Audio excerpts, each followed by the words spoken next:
Hello and welcome to episode 42 of Tall Guy Talks Travel with Rick Doherty. Of course, I am your host, Rick Doherty. On today's episode, Marisa from Chicago will be back on the show. Marisa recently traveled to Walt Disney World with a friend. She's going to share her experiences with Disney's Wilderness Lodge Resort, Genie Plus, and Remi's Ratatouille Adventure.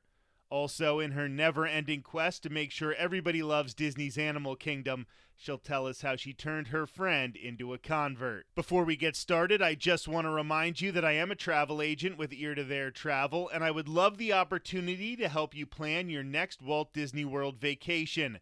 Just $200 down can lock in your next WDW trip so that you can put that vacation under the tree, and my services are always 100% free to you. I'm in the theme parks each and every week so I can keep you up to date on how all of these changes look on the ground. Shoot me an email at rick@eartotheretravel.com, rick@eartotheretravel.com, or call 727-507-3123, 727-507-3123. After everything that's happened over the past 2 years, I know a lot of you are aching to get back to the magic. Also, please like, subscribe, and comment to this podcast. It really helps us spread the word as we try to build this thing. We would also love if you would follow the social media sites, facebook.com/eartothererick, twitter.com/rick_ear, instagram.com/rickear2there, and twitter.com/tgttpodcast. You can check out blogs, videos, live streams, pictures, and much more from the parks by following. Don't forget, we're also putting together a fall-themed giveaway that will take place on social media in the next few weeks. Now it's time to welcome our good friend Marisa from Chicago. How are you doing, Marisa? I am doing wonderful. How are you? I'm excellent, but you're doing even better because you just recently got back from another trip to Walt Disney World. And a lot of things have changed, and you were experiencing them for the first time. So I want to talk about a lot of different things on this trip. Excellent. Yeah, it was definitely a very different trip, a lot of first experiences, which was fantastic, and I'm excited to talk about all of it. So first and foremost, anybody who has listened to the two of us talk before knows we both love Disney's Wilderness Lodge. And you had the opportunity to stay there on this trip. So I want to hear what type of experience you had at Wilderness Lodge. The absolute best experience ever. It has spoiled me. I'm in big trouble going forward because Wilderness Lodge is a beautiful resort. We actually got super lucky. We did the online check-in and I got a text saying that our room was ready. I looked at it and it said club level. And I was like, well, we're not staying club level. That's weird. Turns out they had upgraded us to a club level room. I think in part because their club level services aren't yet open. But still, we were on the 7th floor. So we were right at the top. And we had a fireworks view. And we just booked a standard room. And we ended up, I opened the door to our room, and I could see Space Mountain from our balcony. And it was the most incredible thing. And we could see Space Mountain and then the Contemporary, and we could watch the monorails going past. And I was completely geeking out. And my friend, who doesn't know as much about Disney, was like, this is really cool, but why is it so cool? And then once I explained it to her, she was like, oh my gosh, this is amazing. We have to keep the blinds open. This is the coolest thing ever. And she's right. It was the coolest thing ever. So that kind of started it off right away on quite an incredible foot. I am so glad you didn't tell me that story until right now when we were on the podcast, because I'm blown away by that. I can't believe you got that kind of an upgrade. Did it almost make it hard to go to the theme parks when you had that great of a room with that great of a view? Yeah, it definitely made me glad that I had planned in structured resort time into our trip, because just standing on that balcony it was an attraction in itself, just being able to stand there and enjoy all of it and enjoy that view. And oh, it was amazing. We could hear the boats going by, see the boats coming to and from Magic Kingdom. At night, you could see Space Mountain all lit up, which was just so beautiful. It was incredible. We obviously weren't expecting any sort of upgrade like that. I was expecting just like a parking lot view.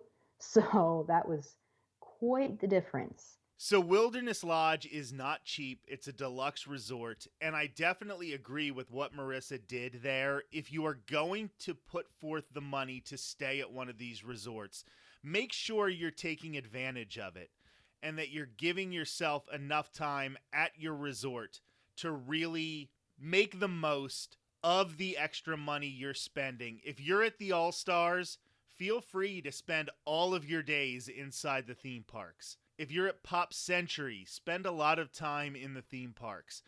But if you're at the Contemporary, if you're at the Grand Floridian, the Polynesian, Wilderness Lodge, take advantage of all the amenities because you're paying for them, so you may as well enjoy them. Absolutely. And that's something I told my friend Bree. I was like, we're going to be here. We're going to enjoy this resort while we're here. And at first she was very much like, well, we're at Disney. I want to be doing Disney things. I want to be in the park. I want to be, riding things and eating things in the parks. But by, that first pool day when we're sitting and relaxing by the pool and we've got a drink from Geyser Point and we're just enjoying ourselves hanging out, she was very much like, okay, I get it. This is fabulous. And then she, got into the, when we come back, I want more of this time. And I was like, well, twist my arm. All right. Whenever you hear that statement from a novice Disney fan, you know you've got them hooked.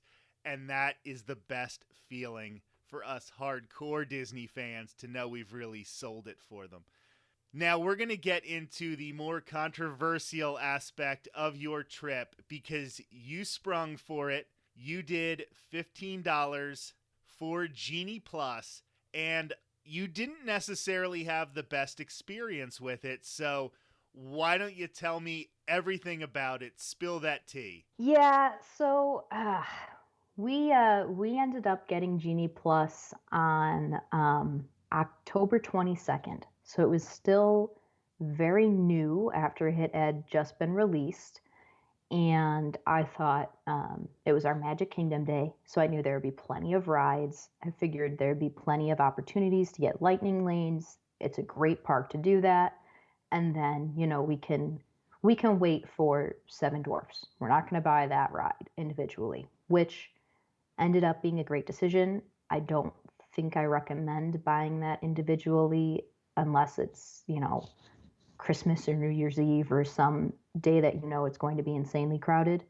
But we did do the $15 a day, and we encountered some technical difficulties where I was able to get our first lightning lane at 7 a.m.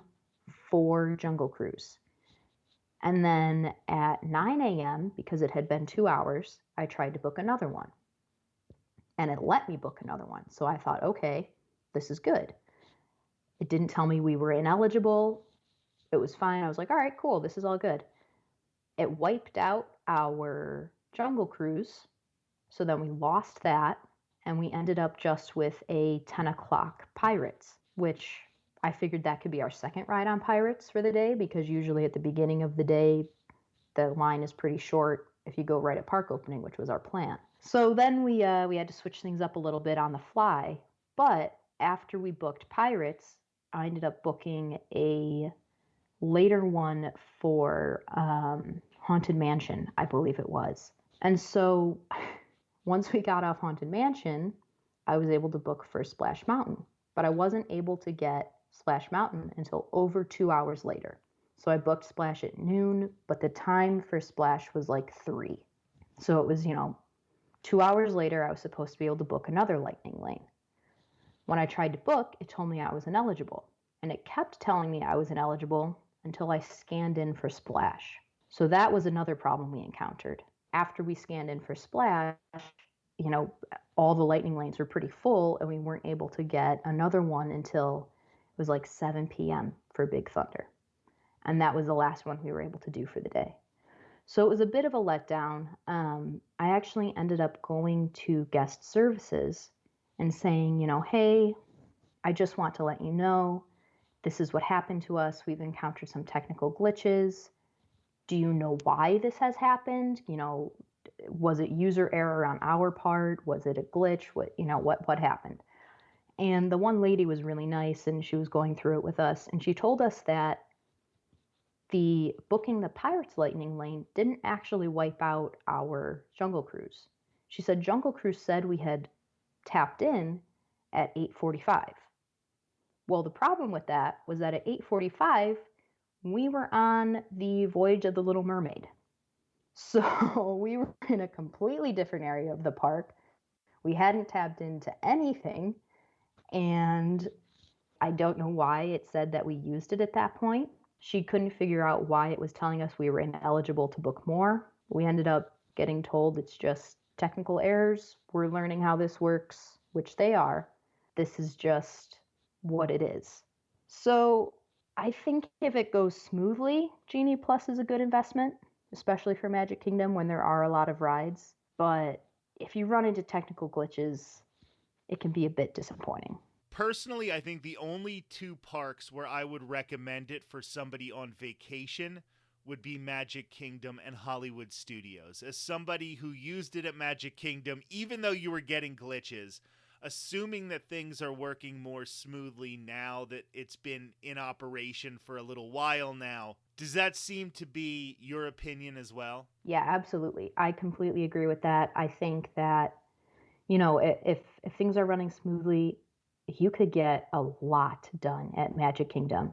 You could get a lot of those rides done with Genie Plus. And, you know, almost on the flip side, Hollywood Studios doesn't have as many rides, which is part of why it's so valuable there, because those rides can get such long lines. Slinky gets such a long line so fast and it stays there all day. So it's worth trying to get that lightning lane so you don't end up in a 2-hour line for part of your Hollywood Studios day. I really do appreciate getting as many different perspectives as possible on Genie Plus, the experiences people are having when using it. I know that I had clients who were in town that exact week that you were there, and I told them, don't even bother. It's the first week. Just try to take advantage of going back and forth and getting into queues. They didn't have park hopper tickets, so you basically have enough time to do everything you want if you're going to be staying in one park the entire day. Just wait in line, and I'm not 100% sold right now on the need for Genie Plus. I will say, my sister also had a vacation at the same time I was there in Disney. She and her friend used Genie Plus multiple days, and they had a fabulous experience with it. So I think for them, it was more valuable because they don't know when they'll be back. I think it also depends on the type of vacation you're taking. If you know you'll be back next year, maybe it's not as valuable. Maybe you'd rather save that money and put it towards a meal. But if you don't know if you'll be back in the next 2-3 years, then it makes sense to try to get everything done with it. That is an excellent point. We definitely try not to, as people who go all the time, we have to keep that in perspective, that we know if we don't get to do Big Thunder Mountain this trip, we'll get to do it the next trip. I know she just looked at me like, who's not doing Big Thunder Mountain on a trip? I understand that, but if you don't get to do that one ride, it's not the end of the world for us. But if this is your once every 3, 4, 5 year vacation, that's a whole different story. And it's also different, paying for myself, saying, okay, it's $15, as opposed to a family of 4 having to pay that money for all of them. It fits totally differently into the budget. There's just so many different things to consider with Genie. It's a little overwhelming, but it's worth doing that research and really digging in to find out if it's worth it for your trip. I remember seeing somebody on Twitter post something that just really summed it up perfectly. Genie Plus, easy to use, impossible to explain. Yeah, that basically sums it up. It makes a lot more sense once you're actually in the park using it, but it's so hard to explain to people. I gave up trying to explain it to my friend. I was like, just this is what we're going to do. You'll pick up on it. And she did. And it was the same thing with Fast Pass Plus, to be honest. It wasn't like that was easy to explain to a lot of people. The people like us who pay attention to these things, we know what's going on, and we don't think about the people who don't know as much as us and just don't pay attention to it like we pay attention to it. Well, and speaking of paying attention to it, my friend who, as I said, doesn't, isn't really in the Disney World community at all. About 2 weeks before our trip, she texted me and she said, "Hey, what are our fast passes?" I said, "Oh no." Oh, I forgot. There aren't any. So I was like, "Oh, all right. Sorry about that." That's funny. So I want to move on past Genie Plus and talk about some of the dining you got to experience. Were there any new restaurants that you hadn't tried in the past or restaurants you hadn't tried in a number of years? So Yak and Yeti was a new one to me. I haven't done that ever. And then I also did Whispering Canyon Cafe for dinner, which I haven't done since I was like 9 years old. So it's very, very different now. Both were excellent meals. Highly, highly recommend both of those. At Yak and Yeti, I got the burger, and one of the best burgers I've ever had. It was seriously delicious. It was juicy and just perfectly seasoned, perfectly flavored. Whispering Canyon has those all you can eat skillets. So, you choose which skillet you want, and then it comes out with the food, and you can ask for seconds or thirds on any of the items in the skillet. And that was very good. That was excellent food. I was stuffed after that meal. I was very glad that we just had to go back up to our room because I was like, whew, I don't think I could go back out to a theme park after eating this meal. It was delicious, though. Yeah, because Whispering Canyon Cafe is in Disney's Wilderness Lodge, and Yak and Yeti is at Disney's Animal Kingdom in the theme park there. As it just so happened, which was kind of a weird coincidence, my wife Courtney and I had Whispering Canyon Cafe breakfast reservations while Marisa was there. This was our first time doing Whispering Canyon Cafe for breakfast, and I would absolutely recommend the breakfast there. I got a vegetarian platter. They don't have it on the menu, but if you specifically ask for the all you care to enjoy skillet to be vegetarian, they will accommodate you there. It's one of my favorite restaurants on property because it has that vibe. It's there in this beautiful lobby at Wilderness Lodge. When you're waiting to be seated, you're sitting in the lobby at Wilderness Lodge. It's awesome. So I'm glad you enjoyed it, having done it for the first time in a number of years. And I was interested to hear what you thought about Yak and Yeti because I haven't done Yak and Yeti just because I love so many of the other dining options at Animal Kingdom, and it is a little pricey. So what did you think of the burger compared to how much you paid for it? I thought it was totally worth it, but keep in mind, I'm also used to paying Chicago prices.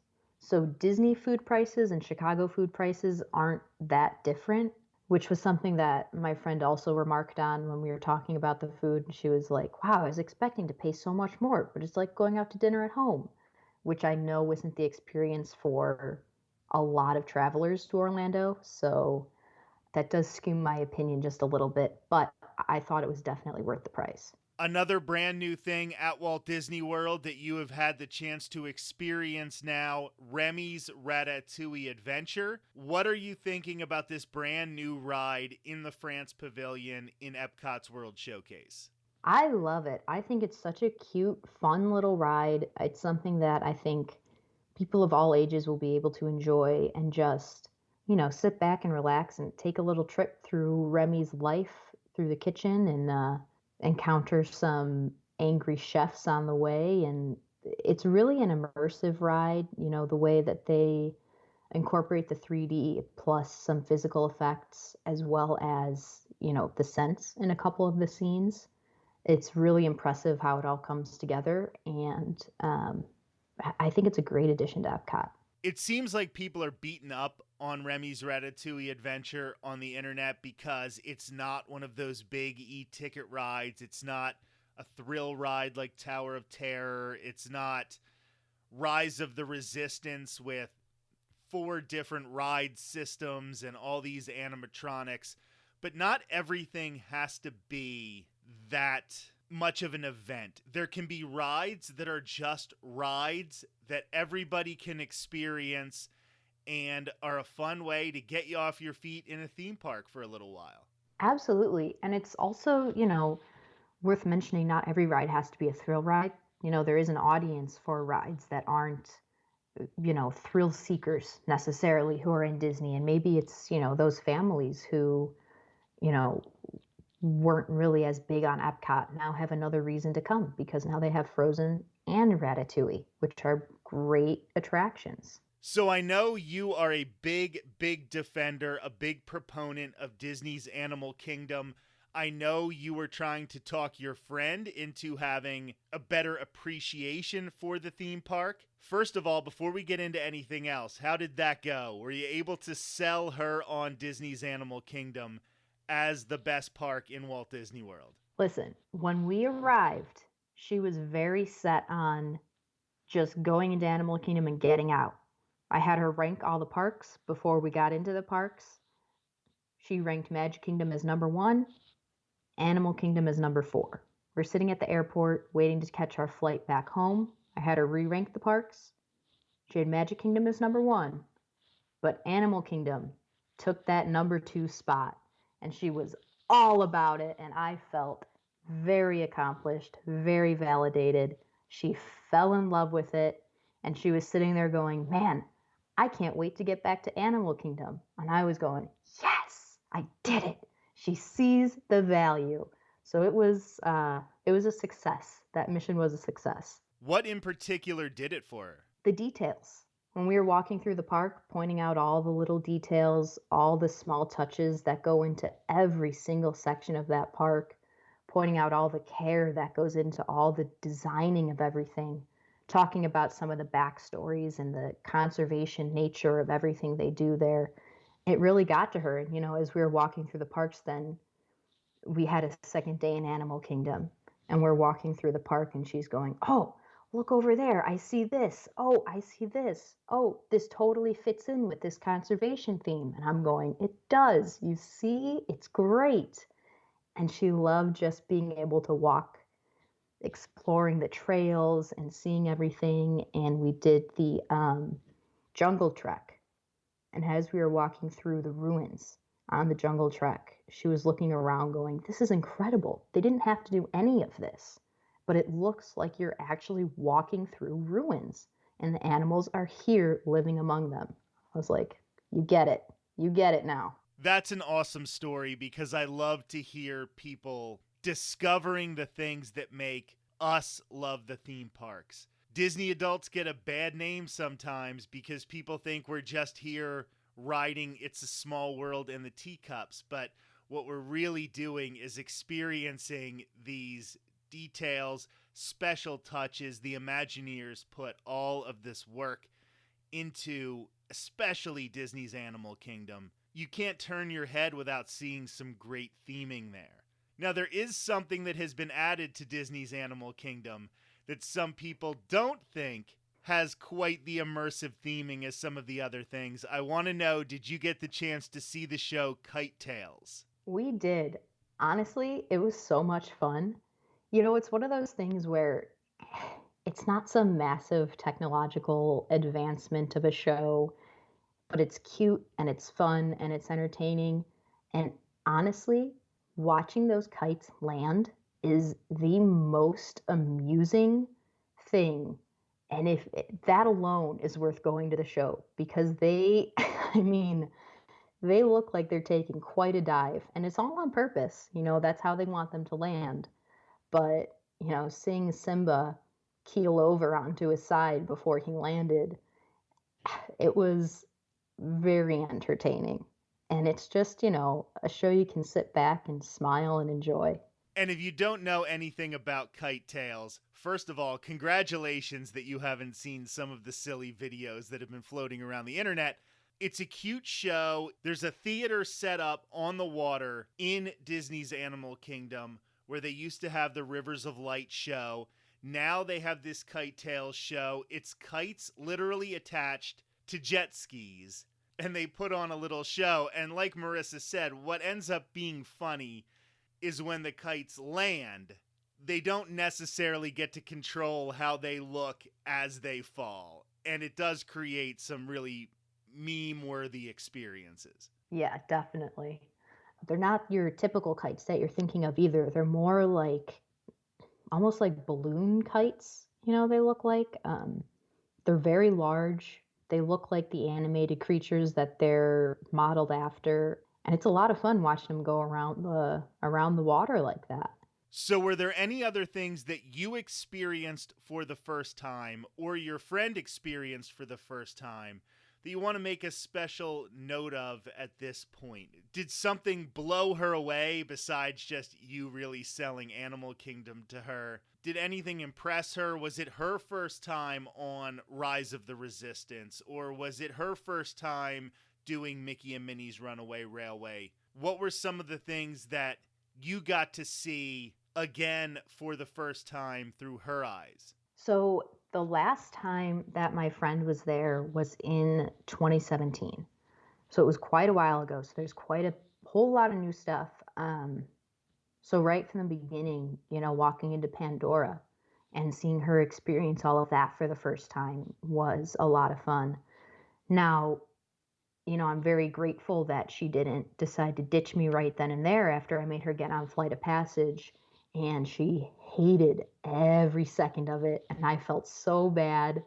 And she got off that ride and she was like, I am never, ever doing that again. I was like, you don't have to. You don't have to. It's totally fine. But luckily she forgave me. We were able to continue the trip because that was right off the bat, day one. But she also got to see Toy Story Land for the first time, which I know a lot of people feel is a little underwhelming. But my friend's favorite movie growing up was Toy Story. Seeing that through her eyes was incredible, and seeing her just being blown away by it, and then noticing Andy's footprint in the ground and just being like, oh my gosh, we are the size of toys. She was so excited about that. Getting to see Galaxy's Edge for the first time really, really blew her away. And, it was a lot of being reminded to slow down and take in all these details, which I was very grateful for, because I think sometimes when you do get to go often, you're used to the details a little bit, which sounds very entitled, but you do sort of get used to these areas you're in, so you're not really slowing down and picking up all these little details and really soaking it all in, and getting a chance to do that again. It was very special. I'm about to say something that's going to sound so entitled and so first world that it's going to make me sick of myself. So I understand, everybody, before you get cringy. It reminds me a lot of when the parks reopened after being closed, and you just get so used to doing these things that you stop appreciating them fully. And then getting the chance to do them when there was so much uncertainty, and coming back and doing them, and you really do get that second perspective on the things. And I understand 3 months without theme parks, I know, boo-hoo to me. But I also get that same feeling when a friend took her 7-year-old daughter and we were walking around Hollywood Studios, and she rode Mickey and Minnie's Runaway Railway for the first time. And she loved it so much, and she kept saying, I want to ride it again. I want to ride it again. I want to ride it again.